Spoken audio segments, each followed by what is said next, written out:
Hello students, मैं सुमरमा आप सभी का स्वागत करता हूं बालाजी लर्निंग कोचिंग के इस नए वीडियो में। स्टूडेंट्स, आप सभी लोगों को क्लास 12 की फिजिक्स विषय के अंतर्गत आज की क्लास में हम आप लोगों को ये बताएंगे कि किरचॉफ के दोनों नियमों पर आधारित न्यूमेरिकल्स को कैसे सॉल्व करें।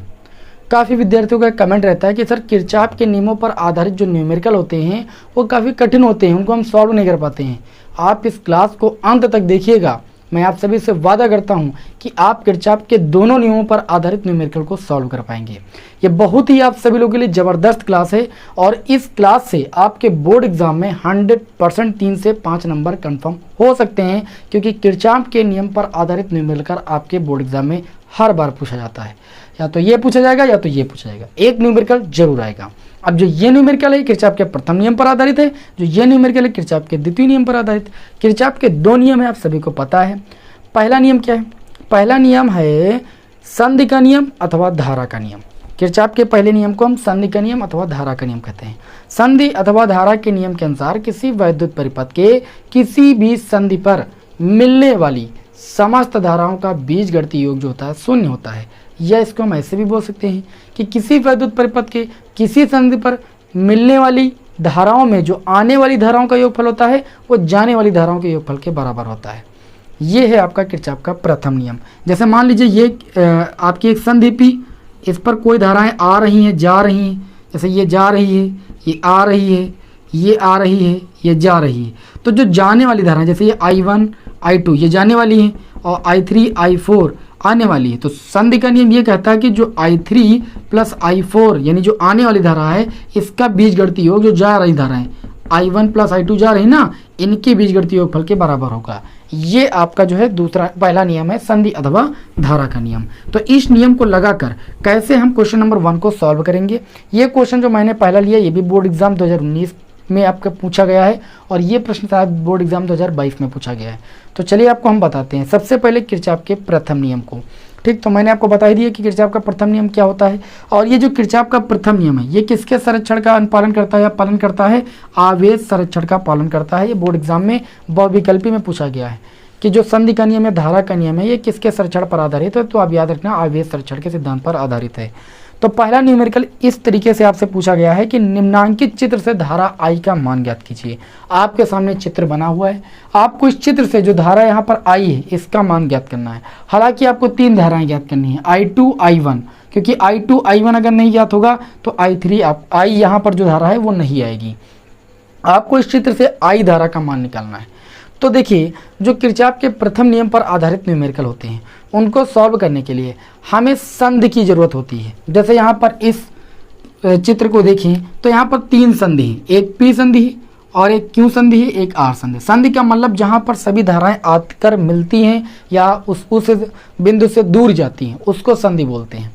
ठीक, तो यहाँ पर देखिए अगर हम इस संधि को लेकर चलेंगे यहाँ से लेकर यहाँ तक जाएंगे तब दिक्कत हो सकती है, क्योंकि ना हमें I2 पता है ना I पता है। हम P से लेकर चलेंगे। ठीक है, पहले यहाँ पर लेंगे संधि। कौन सी संधि लेंगे? संधि P लेंगे। तो लिखेंगे संधि P पर कौन सा नियम लगाएंगे? किरचॉफ का प्रथम नियम या धारा के नियम से। तो लिख देंगे धारा के नियम से। धारा के नियम से। धारा का नियम ये कहता है कि संधि पर आने वाली धाराओं का योगफल।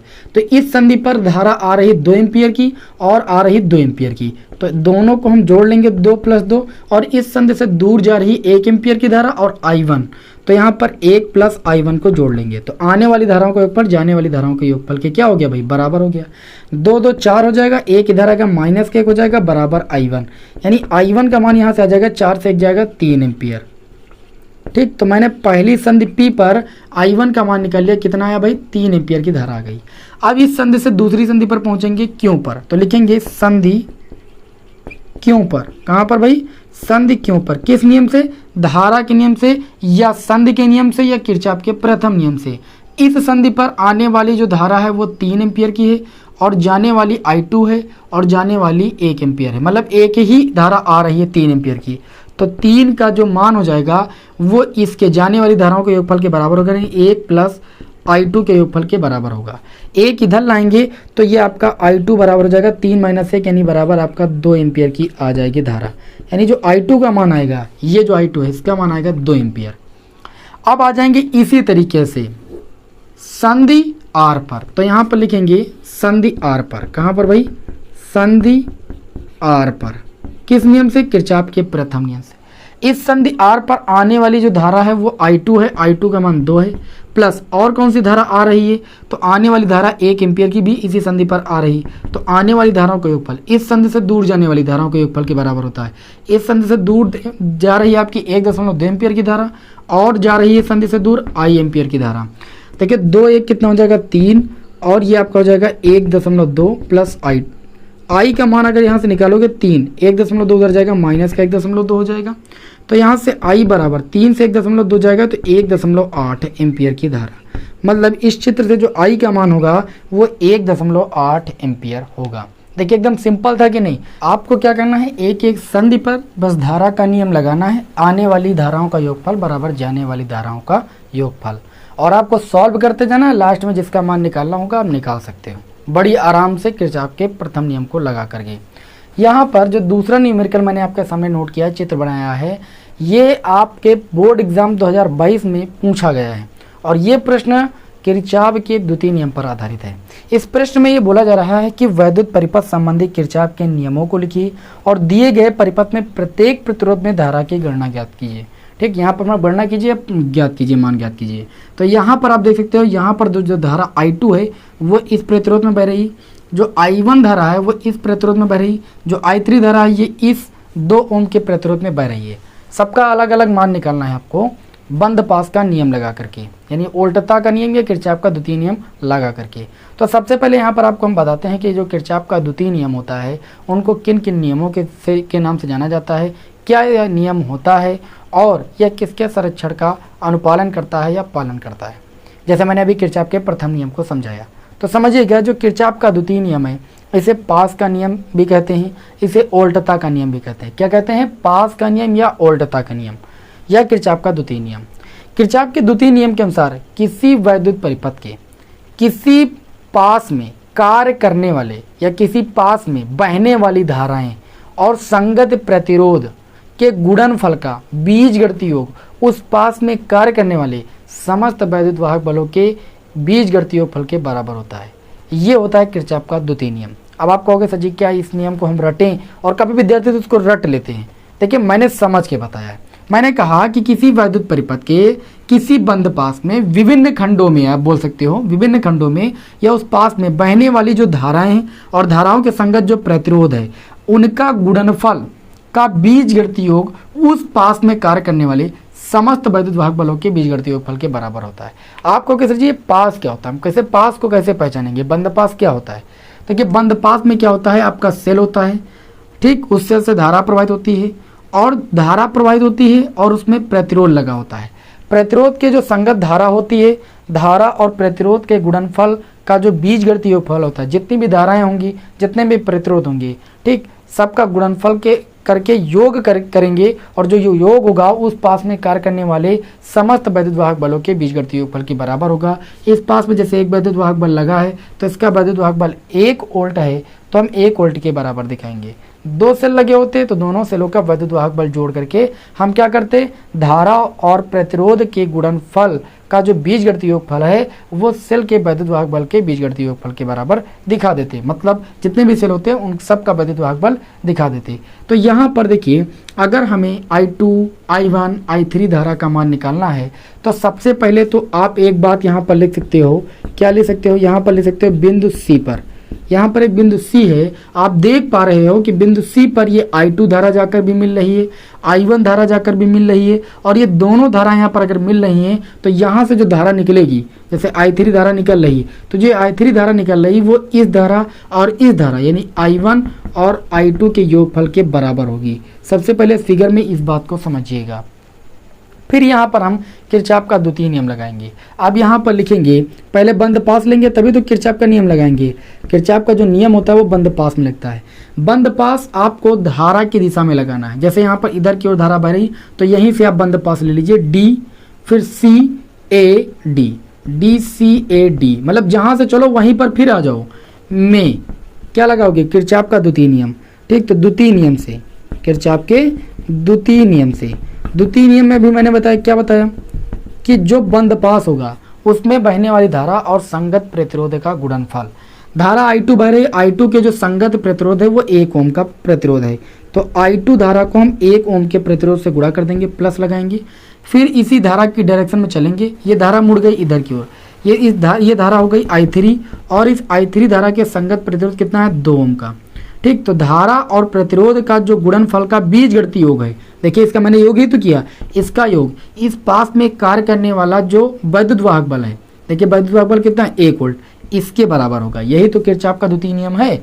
तो यहाँ पर देखिए चूंकि I3 का जो मान है I1 प्लस I2 के योगफल के बराबर है, तो ये I2 कम I2 हो जाएगा, प्लस I3 के स्थान पर लिख सकते हैं हम I1 प्लस I2, और 2 है गुणे में बराबर 1, तो ये आपका हो जाएगा I2 बराबर प्लस, देखिए 2 का गुणा I1 से करोगे 2I1, 2 का गुणा I2 से करोगे 2I2 इक्वल टू आपका 1 हो जाएगा।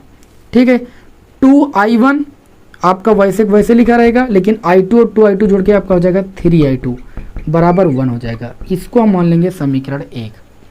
पुनः हम क्या करेंगे, पुनः हम एक बंद पास लेंगे, लिखेंगे पुनः बंद पास या पास ले सकते हो, एक दूसरा बंद पास लेंगे। आप देख सकते हो धारा इस डायरेक्शन में बह रही है, तो हम बंद पास ले लेंगे A B C A, तो ले लेंगे पुनः बंद पास A B C A। अब आप ये नहीं करना कि A B C केवल ले लो, वो तो त्रिभुज हो जाएगा। बंद पास में जहां से चलते हैं वहां तक हम लिखते हैं, A से चले तो A B C फिर A लिखेंगे, तो ये बंद पास होता है। पुनः बंद पास A B C A ले लेंगे, तो इसमें जो वैद्युत वाहक बल है वो 2 वोल्ट का है, इसमें जो धारा I1 बह रही, इस धारा I1 के संगत जो प्रतिरोध है 1 ओम का है, प्लस लगाएंगे, फिर जो इसी बंद पास में जो ये धारा I3 आएगी, ये भी आएगी I3, और I3 के जो संगत प्रतिरोध है वो 2 ओम का है, तो इसका गुणनफल करेंगे और बीजगणितीय योग इस पास में कार्य करने वाले समर्थ वैद्युत वाहक बल, कितने वैद्युत वाहक बल है, 2 वोल्ट, एक ही आपका सेले लगा है तो 2 वोल्ट के बराबर दिखा देंगे। ये हो जाएगा I1 एक कम I1 प्लस I3 के स्थान पर लिख सकते हैं I1 प्लस I2, समीकरण 1 से, इनटू में 2 है इक्वल टू आपका हो जाएगा 2, तो I1 प्लस, देखिए 2 का गुणा I1 से हो जाएगा 2I1, 2 का गुणा I2 से हो जाएगा 2I2 इक्वल टू 2 हो जाएगा।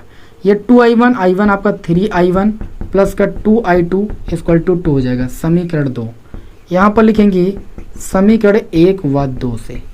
आप समीकरण 1 व 2 को हल करोगे, 2 वेरिएबल हैं, एक I1 एक I2।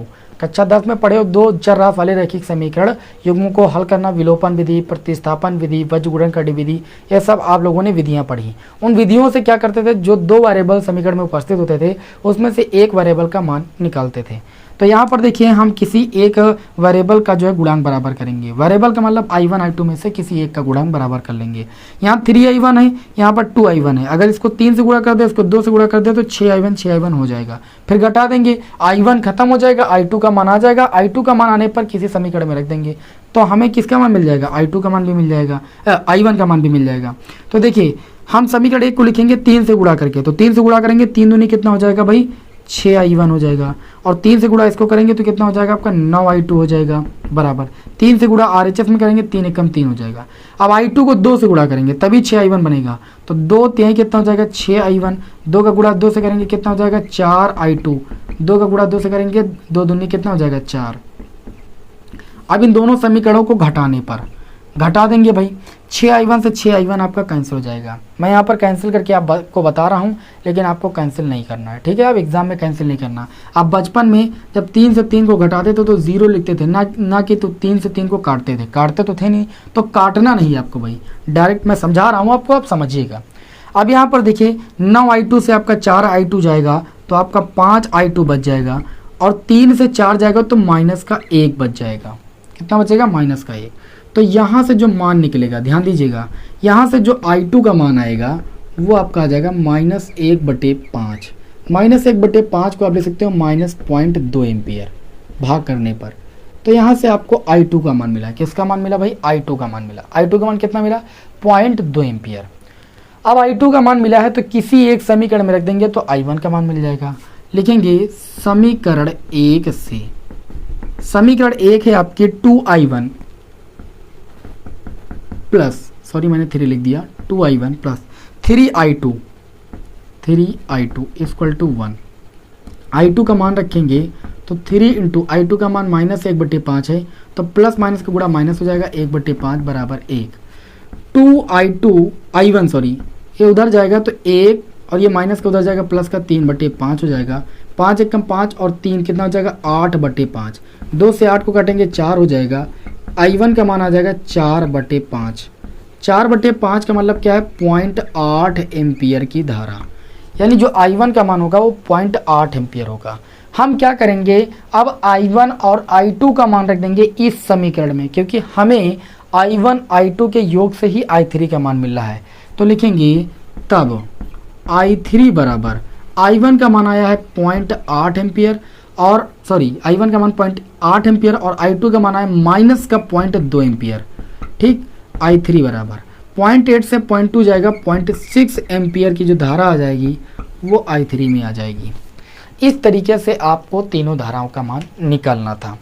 देखिए मैंने आप लोगों को यहाँ पर जो किरचॉफ के दोनों नियम थे, पहला नियम और द्वितीय नियम, दोनों नियमों पर आधारित न्यूमेरिकल को एक एक सॉल्व कराया है और इसके माध्यम से मैंने आपको किरचॉफ के नियमों पर आधारित न्यूमेरिकल को हल करने का कॉन्सेप्ट समझाया है कि कैसे आप हल करोगे, क्या होता है किरचॉफ का प्रथम नियम, क्या होता है किरचॉफ का द्वितीय नियम। और उम्मीद भी करता हूं कि आपको हमारी बात समझ में आ गई होगी। समझ में आ गई है तो क्लास को लाइक कर दीजिए, चैनल पर नए सब्सक्राइब जरूर कीजिएगा, क्योंकि आपको लगातार मैं ऐसी क्लासें प्रोवाइड कर रहा हूं जिनसे आपको बोर्ड एग्जाम में निश्चित तौर पर सफलता मिले, अच्छे अंकों को आप ग्रहण कर सकें। चलिए आपको मिलेंगे हम नेक्स्ट वीडियो में। जय हिंद, वंदे मातरम।